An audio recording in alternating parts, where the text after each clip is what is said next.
trailer frame. It has been power washed, and it gives me another opportunity to inspect everything, and everything looks great. So we're gonna let that dry off, and while it's drying off, we gotta make this. Well, not that. We're gonna make that.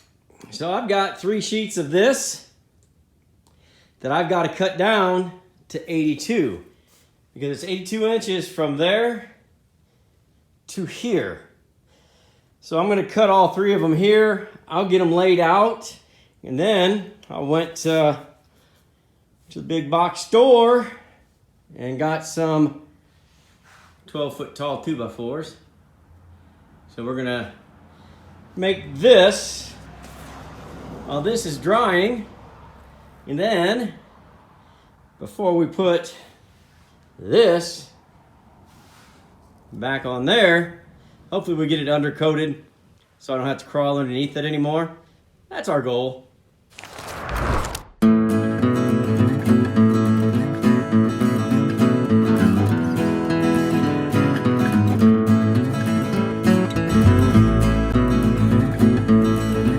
I think the important thing is to lay these 2 middle ones down because they go almost the whole length. I thought they were going to be 12 feet, 144 inches. They are not. And I always say measure, measure, measure. So at their longest point, they were 140 3/4. So they didn't go all the way. Well, you can't really tell where the end is. Kind of down there you can. So they didn't go all the way. So there was a reason. I don't know what it is yet. I'll let you know when I get there. But the important thing is to measure from here to here. And I did in several different locations. And it was usually about 29 3/4. Sometimes an eighth less, sometimes an eighth more. And I did from the other side just to make sure we're symmetrical. Sometimes we're not. And we are 29 3/4. And we got this detail on the front right there.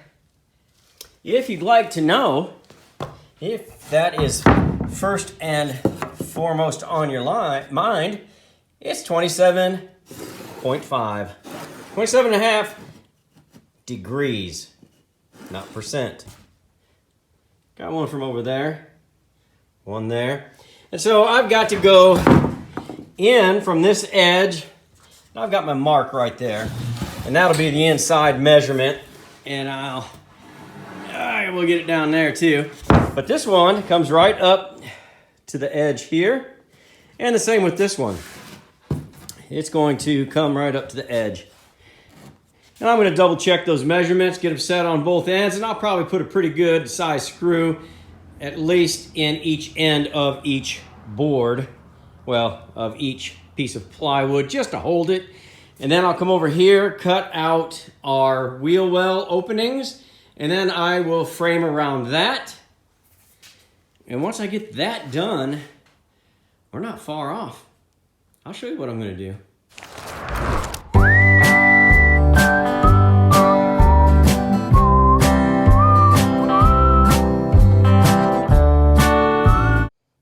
Here's what it looks like, slowed down a little bit.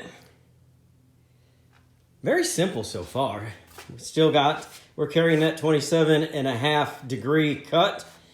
Same as the middle, same out here. This one was 65.5. Good thing about it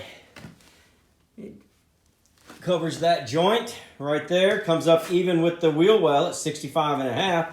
Then we go out to 101.5 and just go straight on back. Now, a couple things to do. I got to do the same thing on the other side. I just cut those as I went and left them there so I could just jump over there and do that without you having to sit through it. Then I'm going to get on the middle of this here. Looks like I got a big cut to make there, and then this one is about, I think, 72. But really, that's what it's for. Cover that seam, and it also ties it all together. And, you know, across here, keeps this one from, because it's so thin, it keeps it from going sideways. And right up here, just bracing it up. That's all we're going to do. But on the top, there will be one just like in other campers that goes all the way across, front and back, but it's on the other side. It's on the top side. So I'm going to do this, and I think we're done. Let me knock that out real quick, and let's see what it looks like. How about a bird's eye view? It's all secured in, it's all screwed in, but I've got to add a whole bunch more screws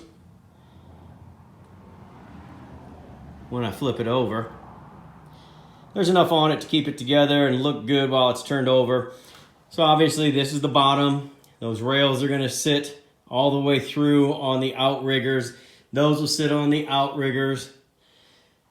Those will sit on the outriggers. There's your wheel well openings cut out.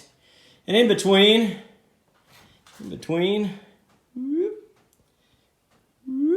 it'll sit on the frame, the big part of the frame. And we're going to have to use those 5-inch carriage bolts. But I got plenty of them. There's what it looks like. And let's get moving on. Too much time talking and looking. Well, I just couldn't leave well enough alone, and I wanted to share it with you. I've got a rubberized undercoating. And I got it all pretty well. There's a few spots I'll touch up. It's still drying right now, but it looks good. Looks real good. I even did the sides. You know, once you've torn down 1 or 2 or 3 of these trailers, you know where they're going to rot. This was very rotted on the back. The very back end was very rotted, so I hit it twice just to do it. This was rotted.